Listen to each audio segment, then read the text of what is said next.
Right, so I pulled this old Silverado out and it had flat tires. Then when I pulled it out, I broke the bead on one of these tires. And I didn't have any starting fluid to get it started back on the wheel. So I packed the wheel bearing grease all around the wheel here. And she slid right on up there. Now I was scared when it popped it was going to slam grease all over me and I was going to have a mess, but luckily it's not as slick as STP oil treatment and it don't splash out as bad. So I got it pumped up and it probably will seal. The bead was kind of rusty.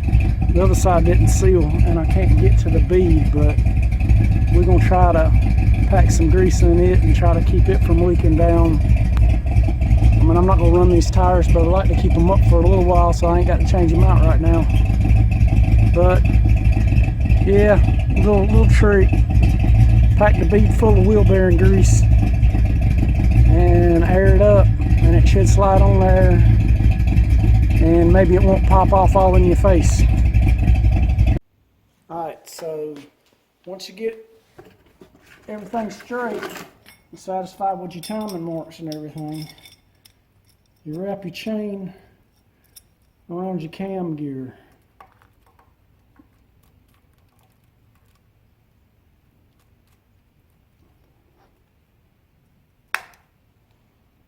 Just like that.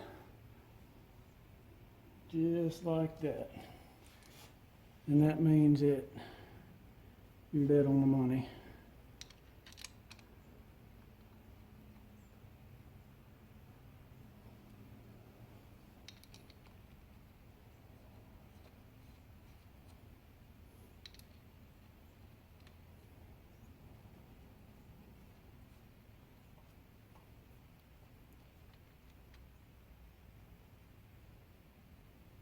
That's all you gotta do.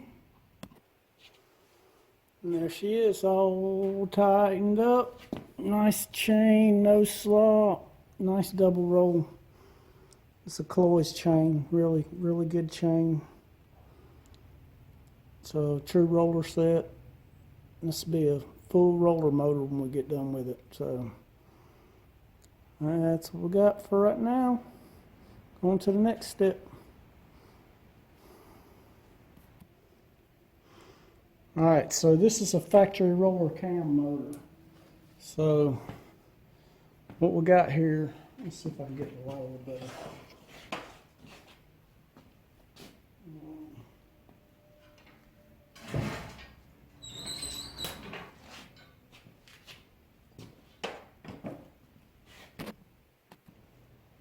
Alright, that's a little better. Alright, since this is a factory roller cam motor, we use factory roller lifters.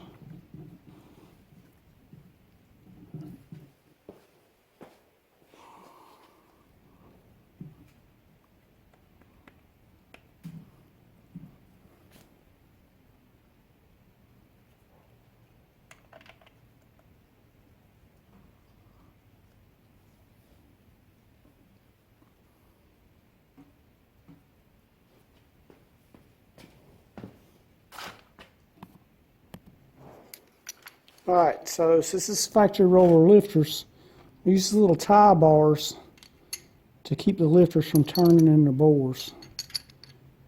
The lifter, hydraulic roller or any kind of roller lifter turning their bores, it'd be like sliding a tire down the road sideways. It won't last long.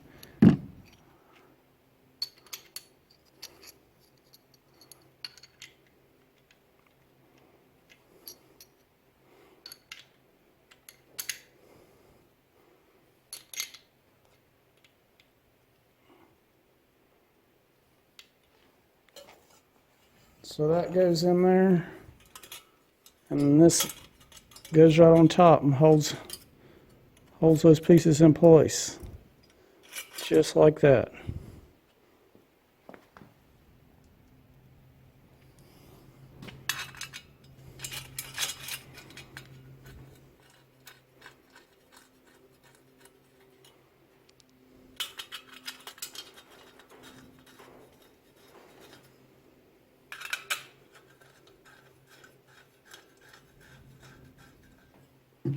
Just like that.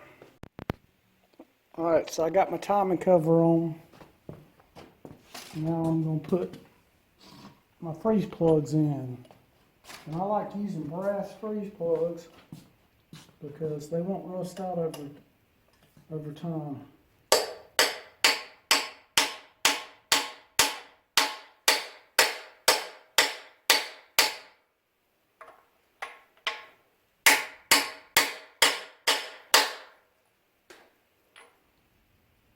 And that's all it is to that. You know, I usually go back around, put just a little bit of RTV right around the edge of that, just for safekeeping, so it won't leak any cooling out or whatever. So we're going to put the rest of them in. I'll show you one more. Take you a socket that fits inside of it good.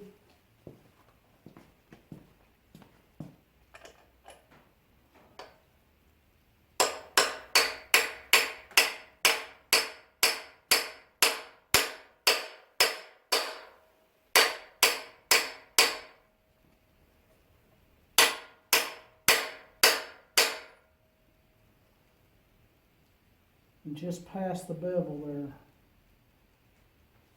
And that's all there is to that.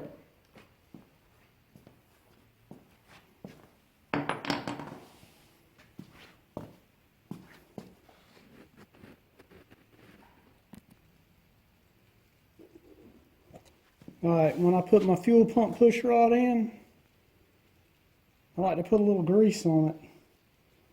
That way it's less likely to fall down and cause you aggravation when you're putting your fuel pump on. Of course, it probably will anyway, but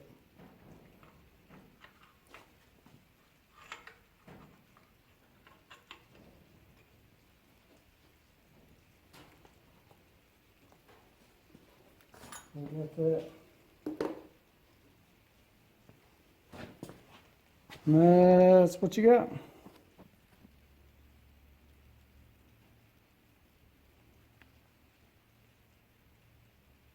Alright, so that's what we got right now.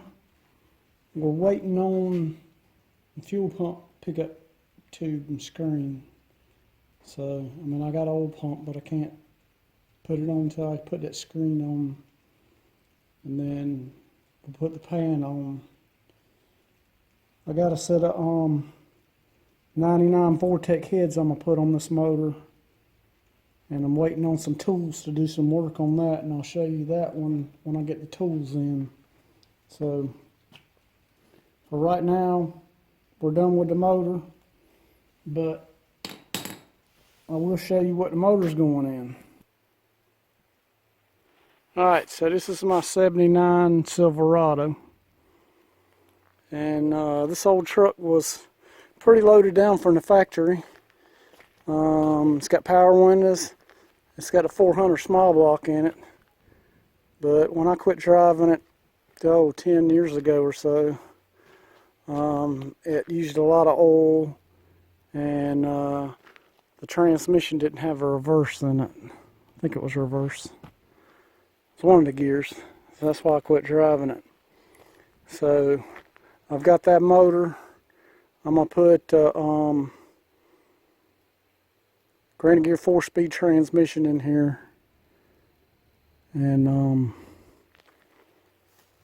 that's what we're going to do. But I think it's pretty much mostly original paint. It was bought locally. I've had it 15 years maybe.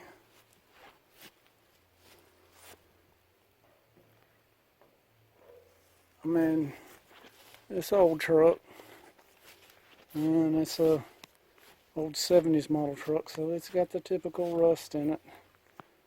But I'm not worried about the rust.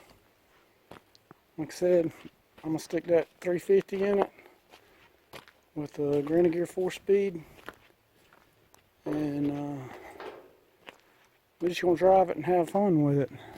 And it was a fun truck to drive. I quit driving it because, like I said, it used a bunch of oil and it lost a gear in the transmission. But I like a manual, so we're going to put a manual in it. And that'll be that.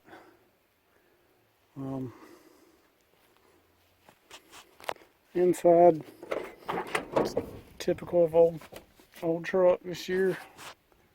The seats give out on that side, and crack dash, usual headliner. I don't know what's up with that, but it ain't falling. Just looks rough. It's got a cracked windshield, which daggone about all trucks do. I went for a long time, didn't get one that didn't have a cracked windshield. So when I got one that had a good windshield, and I thought I got something. But like I said, it's got power windows. So door shut pretty good, but they rusty. It's rusty.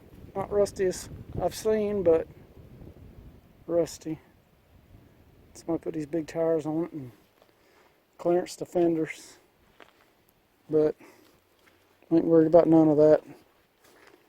We're gonna at least even had cruise control on it. Air conditioning, of course. But yeah, we can pull the small block 400 out. We can put the 350 in here, the 4-speed, and we're just gonna drive it and have fun with it. So stay tuned, and we'll show you more as we go. Alright, so when I put my harmonic balancer on, I made a tool. This is just a piece of threaded rod, and I'm too sorry to cut it off right now. So run a couple jam nuts on here so you can screw it in. And we'll screw it all the way into the bottom, and then put you some washers on here. I got a harmonic balancer washer on there because it's the size of the balancer, and it won't press in or through the balancer. And so just tighten this up, and it'll push your balancer on for you.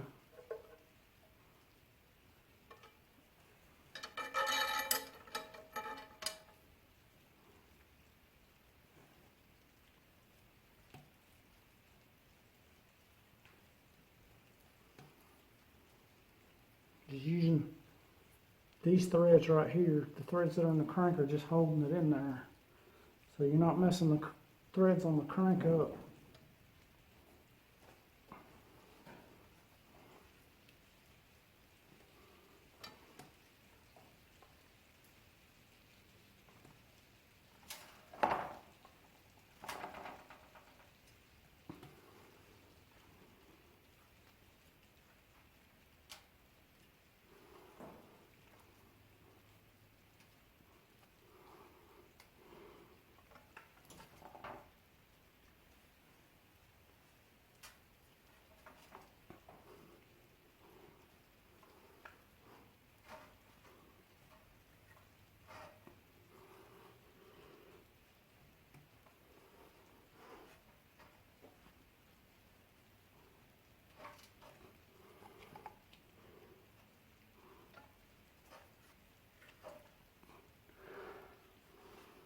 Alright, now we're going to have to hold the crank somewhere or another. Let's hold tight. Alright, so we got it pressed all the way on there. All we got to do is take the tool off. And to do that, back off this nut.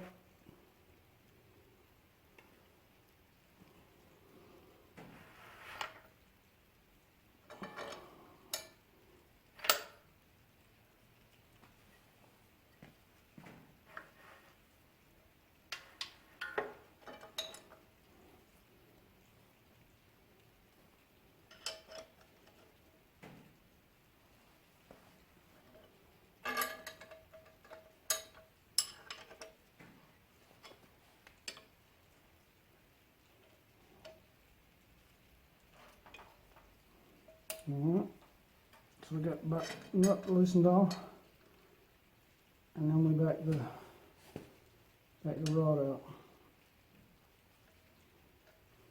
Just like that.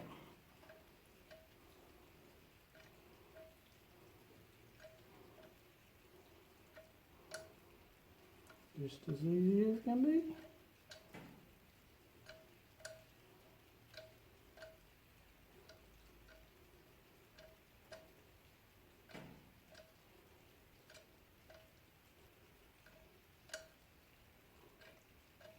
They make these tools, but this piece of threaded white rod was pretty cheap.